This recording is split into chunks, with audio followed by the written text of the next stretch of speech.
Haleluya, watu wa Mungu. Kwa andiko hili ninasema na ninaendelea kukiri ya kwamba nitaendelea kutenda mema au nitaendelea kuwa mwema kwa sababu ya andiko hili hapa nitakaloenda kukusomea, mtu wa Mungu unayenisikia. Nitaenda kusoma katika kitabu cha Mika ile 7 na ule mstari, nitaanzia mstari wa 2. Biblia inasema, mtu amchaye Mungu ametoweka, asionekane katika nchi, wala hapana mtu mwenye adili katika wanadamu. Wote huotea ili kumwaga damu, kila mtu humwinda ndugu yake kwa wivu. Mikono yao inayashika mabaya, wayatende kwa bidii. Mtu mkuu aomba rushwa. Sasa nataka nikwambie kwamba tunapokuwa tunahubiri au tunapokuwa tunaongea maneno ya Mungu, watu wengi unakuta huwa wanaongea mengi ya kwamba mnachanganya dini na siasa, sijui mnafanya nini. Nataka nikwambie kwamba unatakiwa utambue, hebu elewa vizuri nitakachoenda kukusomea hapa, alafu utajua kumbe kwamba Biblia ilifika wapi, Biblia ilizungumza mambo gani na gani na ilifika wapi. Mtu mkuu huomba rushwa. Sasa mtu mkuu ni nani hapa? Mtu mkuu ni wale ambao wewe unawatambua kama ni viongozi wa kisiasa, ni watu wanaotusimamia kwenye mamlaka fulani. Hao ndio Biblia ambao inawataja hapa kwamba mtu mkuu huomba rushwa. Sasa kama mtu mkuu huomba rushwa, basi unatakiwa utambue ya kwamba neno la Mungu lipo kwa ajili ya kumnyosha huyu mtu mkuu anayeomba rushwa asiwe anaomba rushwa tena. Yaani huyu mtu ambaye anaomba rushwa asiwe anaomba au anapokea rushwa. Kazi ya neno la Mungu ni kuhakikisha linamnyosha huyu mtu, linamsaizi huyu mtu na kumweka sawa. Anaendelea kusema mstari wa 4, anasema mtu aliye mwema miongoni mwao ni kama mbigili. Mtu aliye mwema miongoni mwao ni kama mbigili. Mtu aliye mwenye adili miongoni mwao ni mbaya kuliko boma la michongoma.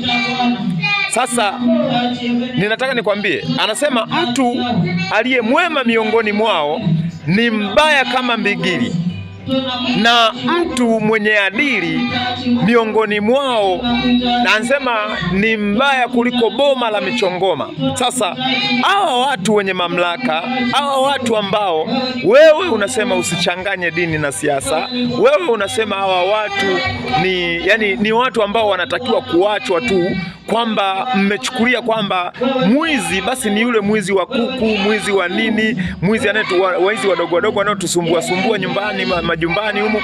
Lakini watu wa namna hii mmechukulia kama sio waizi, ni waheshimiwa, ni watu fulani ambao wamepewa sifa nyingi. Lakini nataka nikwambie Biblia hapa katika Mika hii unaweza ukaisoma tena kwa muda wako, kuanzia sura ya 7 na ule mstari kuanzia wa 2, unaweza kaanza wa kwanza. Anasema mtu mbaya miongoni, yani mtu mwema miongoni mwa watu wabaya, huyo mtu anatazamwa kama mbigili, yani anawachoma. Kwa sababu gani? Kila atakachokuwa kikifanya kinakuwa kinawachoma, kila atakachokuwa kikitenda kinakuwa kinawachoma, kila atakachokuwa akijaribu kukifanya kinakuwa kinachoma. Kwa sababu ya nini? Wema kazi yake ni kuchoma ubaya, wema kazi yake ni kuharibu ubaya. Kazi ya mtu mwema ni kuharibu ubaya. Sasa ninaongea haya nikiwa na maana hii kwamba mtu wa Mungu unatakiwa ujue ya kwamba ni kweli tunaenda kupiga kura, ni kweli tunaona wanasiasa na nini na mambo mengine mengi, lakini kiuhalisia katika ulimwengu huu na dunia hii, wanadamu waovu, wanasiasa waovu hawawezi kuleta ukombozi wa kweli, hawawezi kuleta ukombozi wa kweli. Na ndio maana Mungu tangu zamani alitaka watu wenye haki ndio walete ukombozi. Aliwatumia wenye haki kusababisha ukombozi, aliwatumia wenye haki kuleta wokovu kwa watu wengi, kwa jamii kubwa. Mungu aliwatumia wenye haki walete ukombozi, walete wokovu. Sasa hapa anasema mwenye haki, yani mtu mwenye haki miongoni mwao alikuwa kama mbigiri, alikuwa anachoma waovu, anachoma wabaya, anachoma watu ambao wanatenda mambo ya hiana, anachoma watu wanaopokea rushwa, anachoma watu ambao wanatoa rushwa, anachoma watu wanaopokea rushwa. Mtu mwenye nini? Mtu mwenye haki, mtu mwenye haki. Na anasema mtu mwenye adili miongoni mwao, aliyekuwa na adili miongoni mwao, huyo mwenye adili miongoni mwao, yeye walimtazama kuwa ni mbaya kama boma la mbigili, kama boma la michongoma. Yani mwenye adili, mtu mwenye adili alitazamwa kama yani ni mbaya kama boma la michongoma. Yani wanaona yani bado kazi ya michongoma ni ile ile, ni kuchoma. Wanaona bado huyu mtu na yeye anatuchoma kwa sababu ya adili yake. Lakini sasa mtu wa Mungu, tufanyeje? Kwa sababu Mungu alituamini sisi wenye haki. Mungu alituamini, Mungu amewaamini wenye haki. Basi tutaendelea kwa sababu ya haya maandiko ambayo tumeyasoma hapa au nimeyasoma hapa.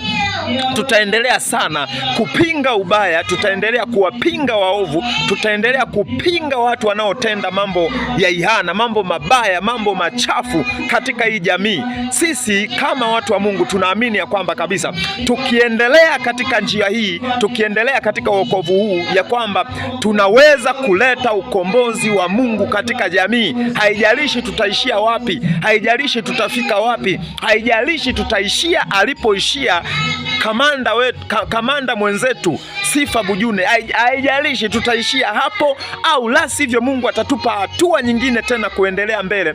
Pamoja na hayo yote, kama Mungu atatupa hatua nyingine tena kuelekea mbele, hiyo hatua tutaishukuru sana na kumwambia Mungu asante sana. Lakini aishivyo Bwana, tunasema ya kwamba hatuwezi kuendelea kubaki kuwa watu fulani ambao tutashikamana na uovu eti kwa sababu ya vitisho vya namna yoyote. Tutashikamana na uovu eti kwa sababu ya kuogopa sijui nini, kuogopa waovu wanasemaje. Lakini sisi kama watu wa Mungu, Biblia inasema wenye haki walitazamwa miongoni mwa wabaya.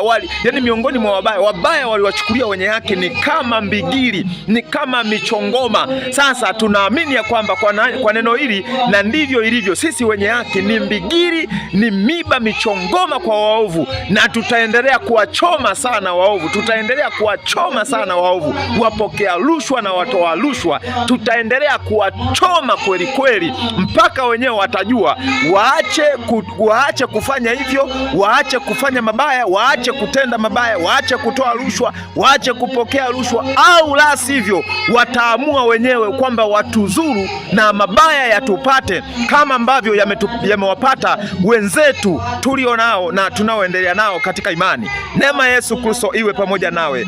Amen.